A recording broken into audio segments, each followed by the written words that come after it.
Welcome back to the Crisscross Corner. On today's episode, I will be giving you the historical dark side of urban planning and how it affects the cities today. The Crisscross Corner starts now.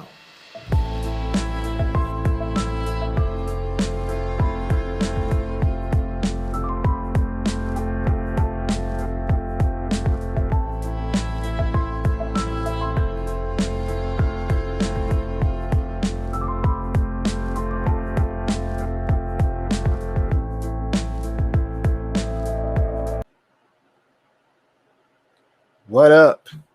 Welcome back, everyone, to the Crisscross Corner, where I, Chris Canty, share with you what's going on in the world. Detroit is my hometown, so I like to put more of an emphasis on the city itself. When talking about these other trending topics around the world. Of course, I'm going to make you guys aware of what's going on. Later in the series, I will have my new co-host, Mark Simpson, on the show. Me and him will be doing more episodes from here on out after this one. But on today's episode, I will be giving you a quick Cliff Note background on the inequalities in urban planning around the country, particularly historical ones back in the day, and how they have shaped cities today. Also, please listen and support the podcasts on the Anchor app. Your support helps me pay talent, buy equipment for better quality, and most importantly, it allows me at Crisscross Studios the time to focus on giving you the best content I can. I guarantee you'll get the most out of every episode, and you'll get more than what you bargained for. Your support is greatly appreciated. Also, if you have a topic from my top 10 list at the end of each show, you can DM me on Instagram at _KRIS_CROSS_, and I will do my best to get your topic on the show. Now we're going to go to my best and favorite segment of the show. I'm going to do What You Do in Detroit. We're going to talk about 5 things that are going on in Detroit this week. I'm going to stick to more middle to more good stories and excluding the bad stuff that's going around in the city, because we know what's going on in the city. Of course, people losing their minds, drive-by shootings on the freeway, as I've said in other episodes, shootings at Coney Islands, other stuff. We have drag racing, people dying from that because cars are hitting the people. But we're not going to talk about that today. We're going to talk about some other stuff. We're going to talk about the Detroit Lions activate wide receiver Kenny Golladay and quarterback Matthew Stafford from the COVID-19 list. First of all, I didn't even know they were on the COVID-19 list. Second of all, if this season goes on and the Detroit Lions don't do anything, I don't even know if they're going to have fans this year. I think they said that they are going to have fans, but they're going to have like strict social distancing rules, which is crazy to me, because the NBA has a bubble. NHL's coming back for the playoffs. I don't know if they're going to have fans. MLB came back without fans. However, the players are getting a lot of there's a lot of positive cases with the players. And I forgot we had the other leagues, but it's a weird time for sports right now. That's all I got to say. But of course, our wide receiver Kenny Golladay is back. And our starting quarterback, which we're paying millions of dollars for, Matthew Stafford, is back. And I'm happy. Go Detroit. Let's get a Super Bowl. Next, we have the Detroit casinos, all 3 casinos. That would be MGM Grand on the west side of downtown. We have Greektown Casino. which is on the east side of downtown.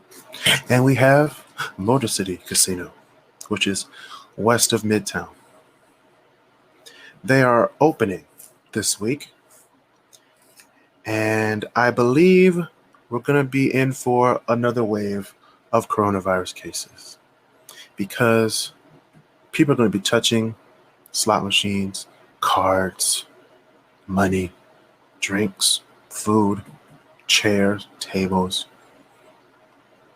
Like, I don't understand why people are. I understand because people need to be paid and people need their jobs back, and money is a huge issue. The bottom line, but the casinos are a big chunk of Detroit's money.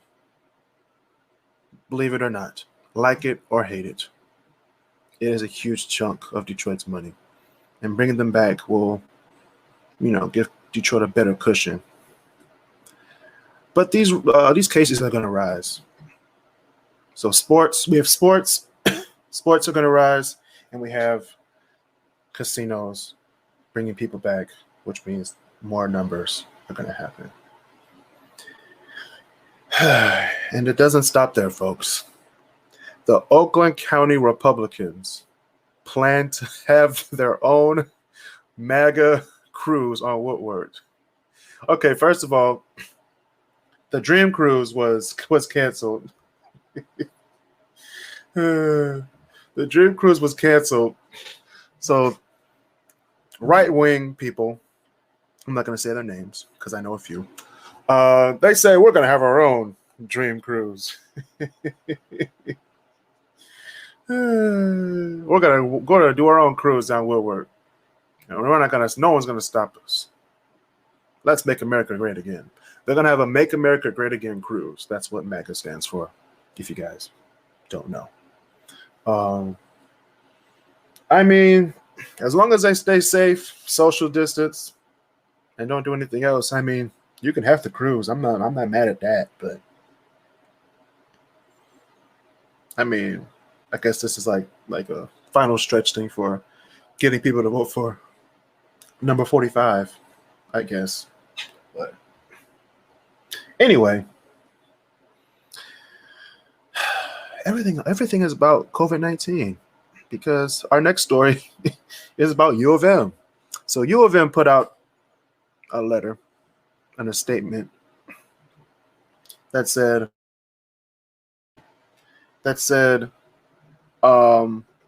U of M students must have 14 days of enhanced social distancing before returning to campus. That's not going to happen. Even if they have 14 days of enhanced social distancing, that doesn't mean they don't have the virus. Like, they're going to come, some people might come back and get the virus instantly. Or some, like, they might have it, but they won't have symptoms because that's what we've been told that it's known to do. So why bring the kids back to school? That's a good question. I put this on the Crisscross Corner Facebook page, which you can join right now. It's free. And if you're on Facebook, just come on the page and chat a while. I put the question up with the Magic School Bus with Miss Frizzle. Should kids come back to school? And that includes all kids from like kindergarten all the way through like grad school, PhD. Should we all come back to in-class, in-person schooling? I don't think so. Because obviously the United States did not do a good job at stopping this virus, the spread of the virus, because you can't stop a virus, but stopping the spread of the virus. I don't think we did a good job. And they want kids to go back to school. They want casinos to open up. They want beaches to open up. And they want the NFL, the NBA, the NHL, MLB to come back with fans. I mean, look at other countries that have stopped the spread. Like New Zealand, I think the other day only had like 2 cases come. And they're back to normal, quote unquote normal, because COVID-19 messed up the whole world. But these countries did what they had to do to stop this spread of the virus. And then they're back to playing sports. They're back to walking around, high-fiving everybody, hugs, breathing on everybody. Well, United States was like, nah, I don't want the government telling me what to do. And then you went outside, you coughed on somebody because you didn't think you had the virus, but you did. Gave it to someone else whose immune system wasn't good. Now they're dead. Or their immune system is compromised permanently due to your negligence. Now we have a negligent president worried about TikTok, worried about getting his friends out of prison, worried about his golf course in Florida, while we have Black Lives Matter protests, police brutality protests, gentrification protests, unemployment protests going on, and you're over here having a good time protesting TikTok during all of this, and you have an election coming up in 2 months. Fam, we gotta do something about this man. Ladies and gentlemen, we need you guys to vote. I don't care who you vote for, red or blue, but get out and vote. Your vote matters, especially this time, because we don't know what this man is capable of in these next 4 years if he's reelected. Heck, we're not even sure what Biden's capable of, but hey, at least Biden is experienced. Donald Trump is not even experiencing anything. Plus, he's over 70, so he needs to get out of there. Biden is too, for all the naysayers. But he has a group of people, educated people, to help him make the best decisions. Donald Trump and the Republican Party is, I'm not even going to say the Republican Party. I'm going to say Donald Trump, because Donald Trump is not a Republican. I have a lot of Republican candidates that I agreed with.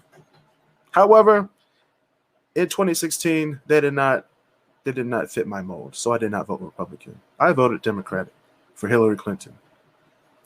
This man took over the entire Republican candidacy. And the people who vote Republican were like, oh, shoot, I don't want to vote blue, so I might as well vote red. And here we are, 2020. Donald Trump's in office. Now we're stuck. Goodness gracious. But moving on to great news, amazing news. J. Cole is trying to get into the NBA. And guess what team had offered him his first contractual tryout? Oh boy, we got the Detroit Pistons offering J. Cole his first NBA tryout. This is going to be great. We can have J. Cole and LaMelo. And we got, let me look at my wall. We have Langston Galloway, Sekou Doumbouya, Tony Snell, Bruce Brown, Sri Mahailu, Bruce Brown, D. Rose, and Blake. It's going to be a great year next year, guys. It's going to be amazing. So that's all we got for What You Do in Detroit. You can follow the What You Do in Detroit on Instagram. Just type in What You Do in Detroit, WYD, Detroit. And look at all of my pictures of Detroit.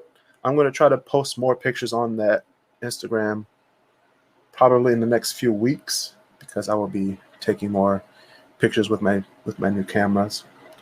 If you want to see more stuff on What You Do in Detroit, just message the Instagram, and I will probably take pictures of those places where you want me to go to, because I love to travel. Let's get into the topic at hand. We have systemic racism in urban planning. And this segment is going to be quickly and briefly addressing what's going on in urban planning today. And it all has to do with what has happened in previous years of planning. So we're going to talk about the historical dark side of urban planning. Now, this is coming from a list made from one of my people that I follow. His name is Danny Cruz. On Instagram, his name is at Daniel Ainge Cruz, DANIELANGCRUZ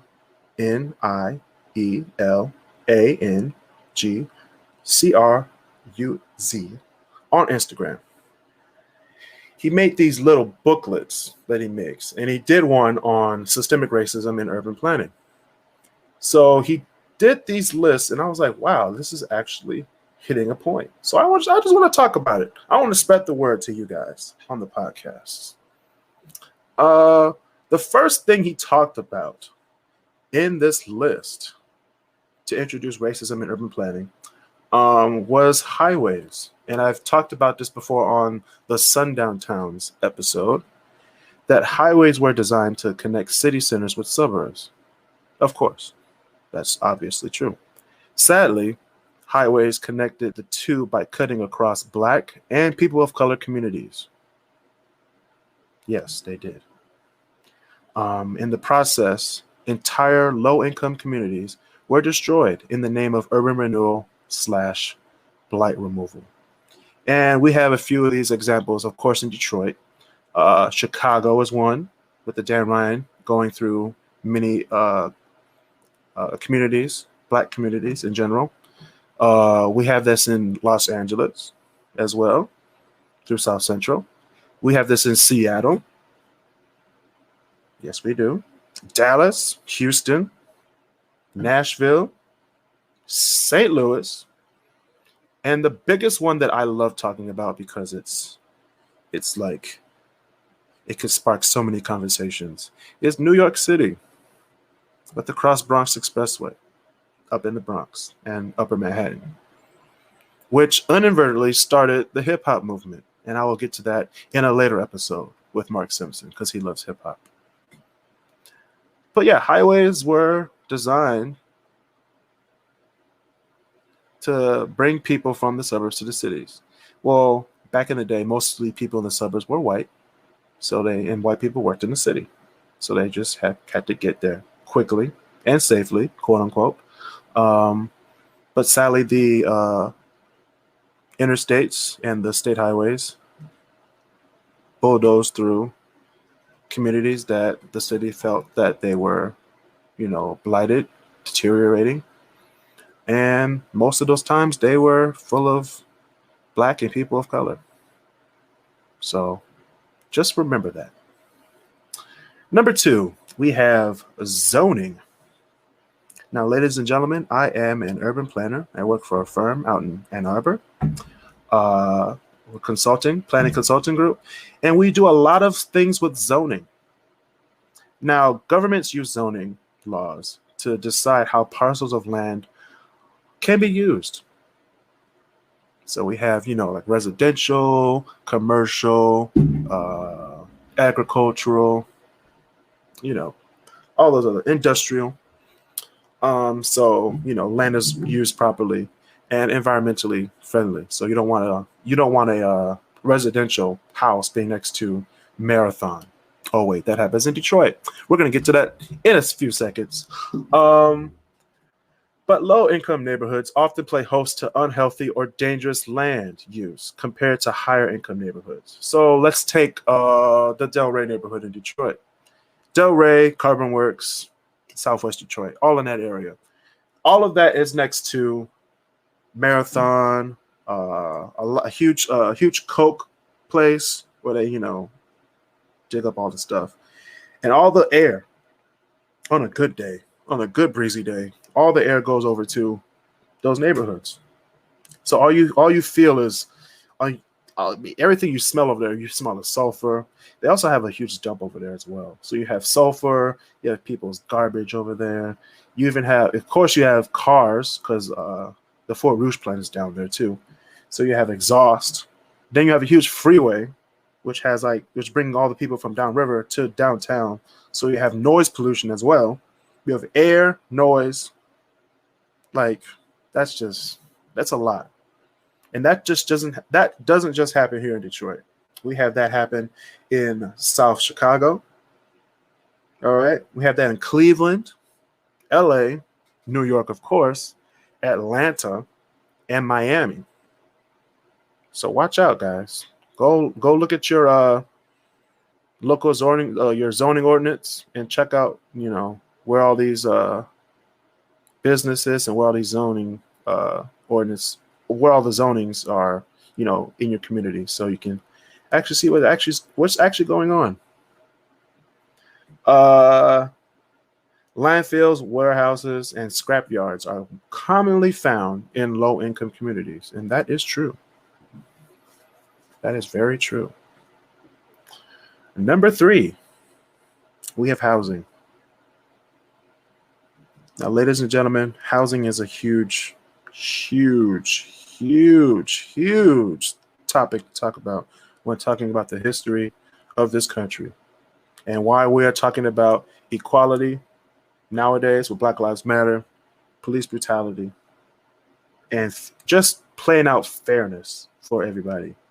Now, fairness wasn't huge back in the day. After World War II, the Federal Housing Administration, or the FHA, mapped out neighborhoods so banks knew who to give mortgage loans to and who to avoid. Well, we know who they wanted to avoid. Communities were always seen as a risk and were marked in red. We still see the effects of redlining today. So, redlining, of course, of course, they would be like, okay, this area is bad, so we're not gonna sell here. This area is not bad, so we're not gonna sell over here. And it shows on so many city maps where good housing is and where bad housing is. Detroit is a huge example of that. Detroit, Chicago, Milwaukee, Cleveland, Minneapolis, Boston is a huge one. Hartford, Connecticut, Charlotte's huge for this. Atlanta. And of course, LA. All right. The FHA was created as a result of the Housing Act of 1934. It was meant to create jobs and affordable homes in light of the Great Depression, which nobody had jobs and nobody was working. In reality, it reinforced generational segregation because make good houses in good areas, make bad houses, and then don't keep them up in other areas and give them to Black or people of color, then those areas are not seen as amazing. They don't seem desirable at all. Less desirable means less money. Less money means less opportunity. Less opportunity means, whoops. That's all it means. You get the picture. Then we went to subsidized suburbs. Of course, suburbs to cities, like we said, in the freeways, mostly for people. To make home ownership more accessible for white people, the FHA directed funds into suburbs as long as developers agreed not to rent or sell to Black people. This is a federal policy, guys, back in the early 20th century. This only perpetuated the generational wealth gap we see today. And we also had restrictive covenants. So the FHA initiated racial covenants, which outlined certain obligation property owners must assume, like white-only clauses. So community or associations were created in the suburbs to reinforce this practice, which made evictions of Black families easier. So they didn't want the Black families in the community. So they were like, okay, this is what we got to do to keep them out. Or if they were already there, they had easier ways to get them out based on a covenant or a law or an ordinance.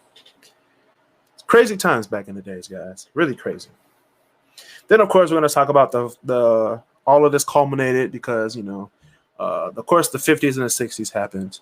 We all revolted. We revolutionized. We had the Civil Rights Act. We had the Fair Housing Act. All right. So the Fair Housing Act of I think it was 1968, made violence against housing integration a federal crime.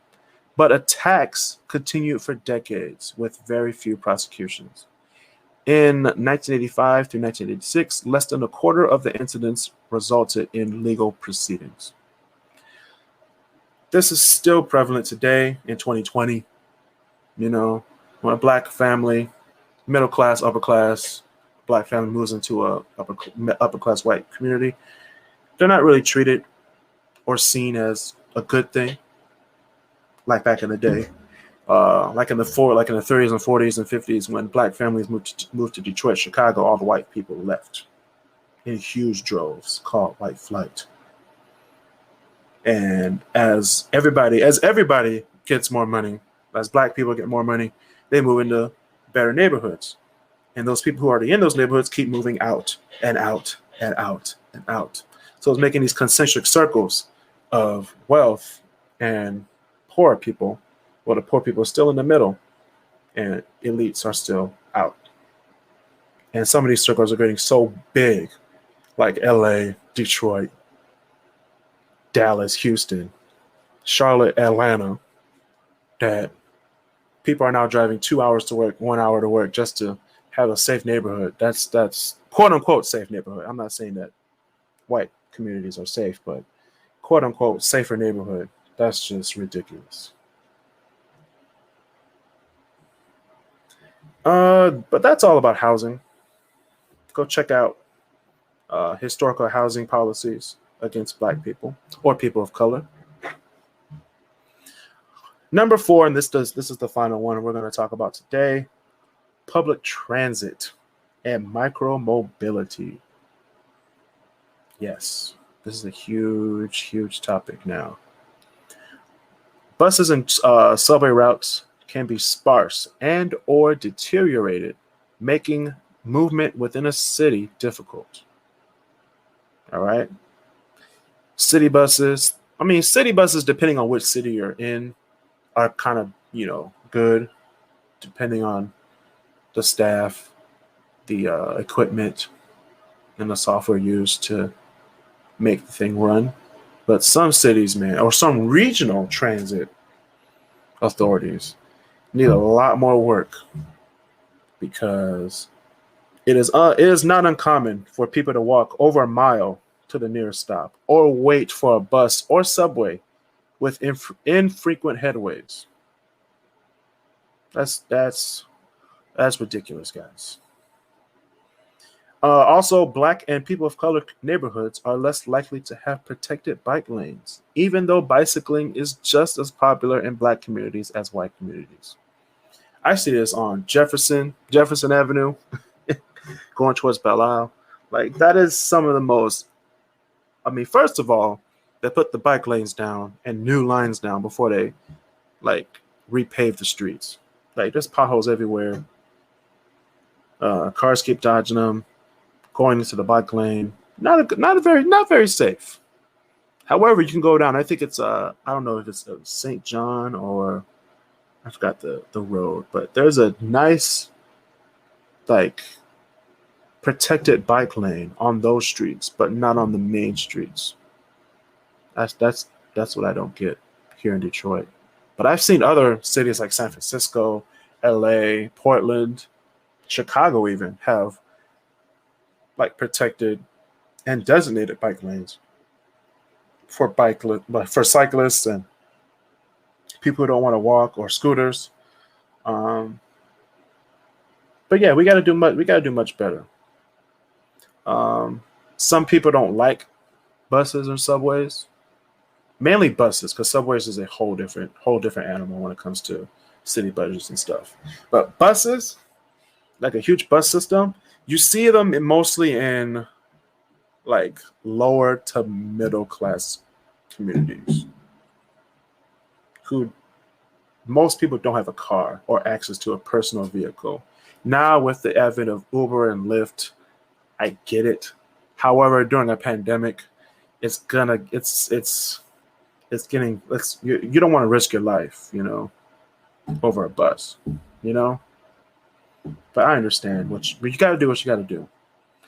And most of these communities, I know Macomb County has a whole bus system, SMART. Oakland County, majority of the communities have SMART, the bus system over there. But I think we have West Bloomfield Hills, or we have Livonia in Wayne County, right outside Detroit, who don't want SMART because they don't want, certain people in their neighborhoods. It's okay. We understand what you mean. Oh, we know. We know exactly what you're talking about.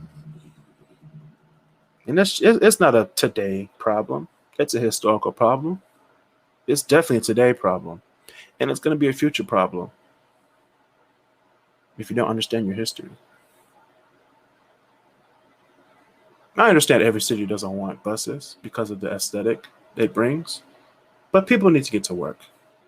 Think about that the next time you're at the voting booth and you have a vote that says yes or no for buses or public transit or regional transit. Do your research, folks.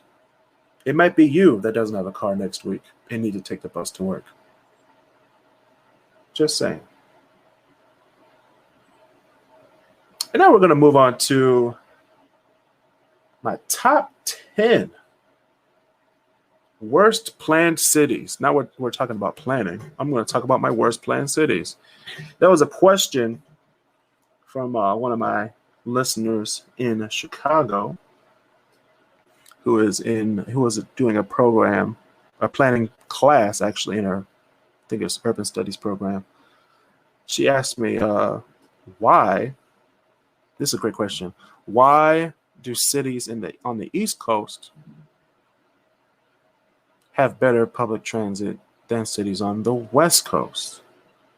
And I was like, that is a really great question. And I love to answer this question because if you look at cities on the East Coast, just on the East Coast, like Upper East Coast, not including the South, because that's not relevant. You look at the East Coast, cities like Boston, cities like New York City, Providence, Hartford, Philadelphia, Washington, D.C. You see that they're all built pretty much the same because they were all built by, the Europeans that came in the 1500s, 1600s, 1700s, 1800s. So they came over with the same, same stuff they do over in London, in Germany, in Netherlands. They're all jam-packed, packed in a little, like sardine can. So that's what their cities look like. Most of the cities on the East Coast, of course, back in the 1800s, 1700s, you didn't have a lot of cars or trains, a lot of them. So most of the cities and streets were built for horses and people. So of course, you look at New York City, you have, small little, alleyways, small streets, everything, jam-packed in one area. And of course, they spread out the area. It's now called New York City, Philadelphia, Hartford, Boston, all those cities. And some of the cities, like as the colonies, they spread it west. You had cities like Cleveland, Detroit, St. Louis, Pittsburgh. They also had the same design because they're just the same Europeans that moved over, mostly the French and the Germans. Of course, Detroit looks like this. Of course, you look at a map of Detroit, you see the downtown area or where the place where the city was originally settled. They have these small alleyways, which, downtown is made of a lot of alleyways, a lot of small streets, a lot of one-way streets. And it's pretty much like, packed in like sardines, like the European cities of the East, like New York City and Philadelphia. As we go in history, or more to present day, you see more of the present day stuff. Like you have the mile markers, you have the more of a grid pattern going out from the old style of making cities. So that's why you see, I believe in Detroit, I believe it's Livernois. That's when it goes from like the wheel and spoke or spoke and hub. I forgot what it was called. Spoke and hub system to more of a grid pattern at Livernois. Chicago also has this. New York has it. Just look at a map of these cities on Google. It'll amaze you. And the second part of her question was, why do the western parts look like the way they do? Of course, the western cities were created later. way later after other things have been proven and they worked back in the day. Now it seems that a lot of these cities should have, I mean, they shouldn't have not did it, but they needed to incorporate other things like public transit, huge mass transportation projects, like New York, they had the subway. Detroit, pretty much we had the automobile, so pretty much, they didn't want public transit. Same thing happened with LA. LA deserves a great mass transit, public transit system because that city is so huge. So huge. But, things happen. Automobile lobbyists and all that stuff took it away. They still have a subway system, but it's like I'm not getting on it. They have a light rail system and all that stuff. Chicago, I mean, they have the commuter rails, they have subways, they have the Skyway, they have freeways. It's pretty much cool. Elevated trains. It's a pretty nice city. So if I would have like a city that does like a prime example of great mass transit, it would have to be Chicago. But effective mass transit, I would have to choose New York City just because of their history and what they had to do with all those people. But yeah, that's my answer. Eastern cities were made by like straight up like first generation Europeans. So they built the cities the way that they built the cities back in Europe. As they moved out west, generations after, they took a hold of the grid patterns and they made huge cities with the grids. A huge example of the grid making an unrelentless effort to make things work. Just digging through the city, it would have to be San Francisco. You make a grid. First of all, the city is hilly as hell, mountainous, and has hella earthquakes. Then you're gonna put a grid on that, not even like taking like shape of the land and the terrain. That's why you have all these huge hills with these straight streets. Yeah, one day I'll go back out there, but not now because of the coronavirus. Go ahead now. But I hope I answer your question. But we're gonna go on to the top 10 lists because this top 10 list might make some planners mad. But these are my top 10 worst planned cities. Now I've been to most of these cities. And I was impressed. Some of them I was not impressed, but I'll try to do my best to make this a good experience for everybody. Some of these cities I'll probably never go to because I don't have the desire to go to, but I'll get to those cities as we go. So number 10, we have Dallas, Texas. We have Big D. Not a big fan of Dallas. Just saying. Of course, all their sports teams, I hate them. Dallas Cowboys, they can suck it. What was it? The Dallas, I forgot what the Dallas teams were. Dallas Mavericks, they were lucky in 2011. We have the Dallas Stars, suck it. I think they have a WNBA team, which was the Detroit team. I'm going to put that out there right now.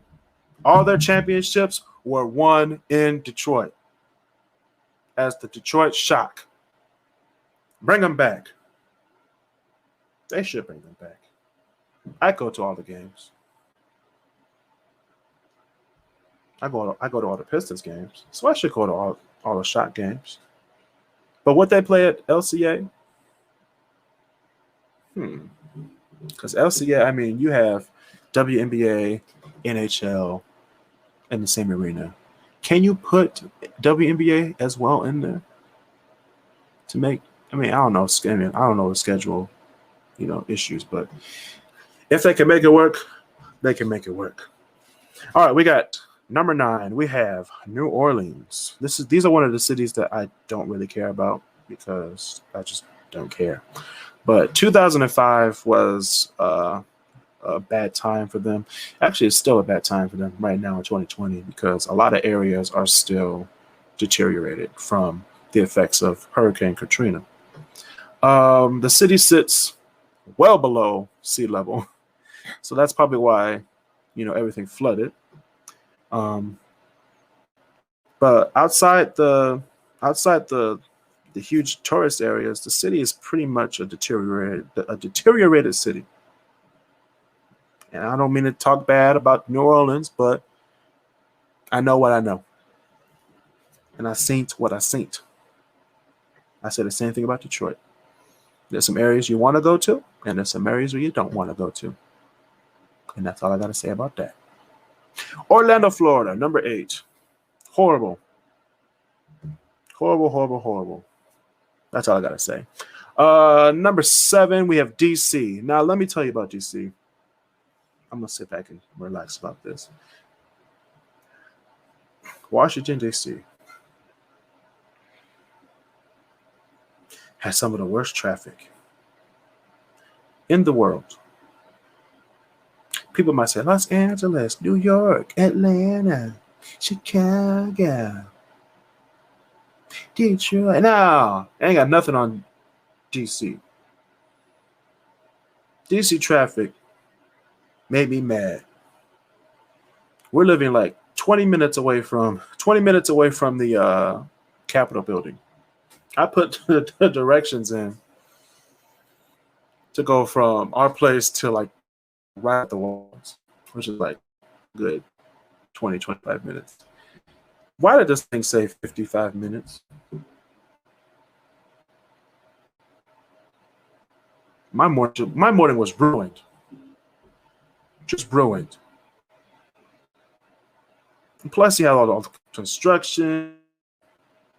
The president want to walk outside. That means you got to shut down streets. I mean, come on, guys. Come on. Hate DC. Number 6, we have Seattle, Washington. I want to visit Seattle just for a Seahawks game. I hear they're getting rid of a lot of freeways in Seattle to make way for, better green cities, more sustainable. But I mean, I don't think it was planned right. Plus, they're getting the Seattle Kraken, the new NHL expansion team. I believe they're coming next year, next hockey season. So we should be actually next after this one because we're still in this one. But I can't wait to see it. Maybe they'll go straight to the Stanley Cup like Vegas did in their first year. That is to be seen. So number 5, we have Pittsburgh. Very great city. I liked it when I visited. Didn't like driving up those hills to get to Mount Washington. That was pretty scary. But other than that, it's pretty great. The infrastructure needs some work. I saw a lot of broken bridges, a lot of potholes. Other than that, Pittsburgh was all right. Atlanta, number 4. A lot of these cities have similarities. We have, I think, Dallas. Actually, all of them have actually, besides Seattle. Besides Seattle and Pittsburgh. So Dallas, New Orleans, Orlando, D.C., and Atlanta, they all have beltways. Now, beltways are freeways to go around the city. Some of them have like one beltway. Some of them have 2, like Atlanta does. Some have 3. I believe Houston has 3. I have to go back and see on the map. But Atlanta, a lot of traffic. The planning is okay. It's okay. That's all I have to say because they're building a lot of bigger establishments and developments outside the city, which is what most of the northern cities did back in the 80s and 90s. And now all of them are moving back down to the city. So it might happen in Atlanta, Charlotte, Houston in future years to come. But that's all I got to say about Atlanta. Number 3, we have Boston. Horrible. Horrible planning. They did get rid of the freeway and make it to like this underground thing with a park over it. That was pretty nice. But other than that, horrible planning. Number 2, Houston, Texas. Now, ladies and gentlemen, Houston has no zoning ordinance, no zoning laws. So there could be a skyscraper next to your house tomorrow, and it would be approved. Just saying. Horrible planned city, traffic everywhere, 3 belt lines, the Katy freeway is 26 lanes across. It's too much, y'all. Way too much. It was a nice city to visit. But when you look at all the, logistics and everything to keep that city together, oh my God. Whew. And finally, we have number 1. Everybody knows this. I'm about to say this city. Since I say Houston at number 2, you already know LA is going to be number 1. You just know it. Of course, LA has horrible planning. I was definitely in the ghetto when I was in LA when I came in. And I was like, is that the Hollywood sign? Oh, that's cool. Oh, that's a pit bull and a crip. Get out of here. But yeah, you have, socioeconomics are definitely a factor in LA. It's not a game out there. Freeways everywhere. Freeways turning to the poor communities. The richer communities are way out. Some of them have like their communities in the actual city of LA, like Beverly Hills, Homewood Hills, Culver City, Calabasas, Encino. But the rest of the rich people, they're not in LA. They're way out, like Newport Beach. All right, Mission Viejo. So yeah.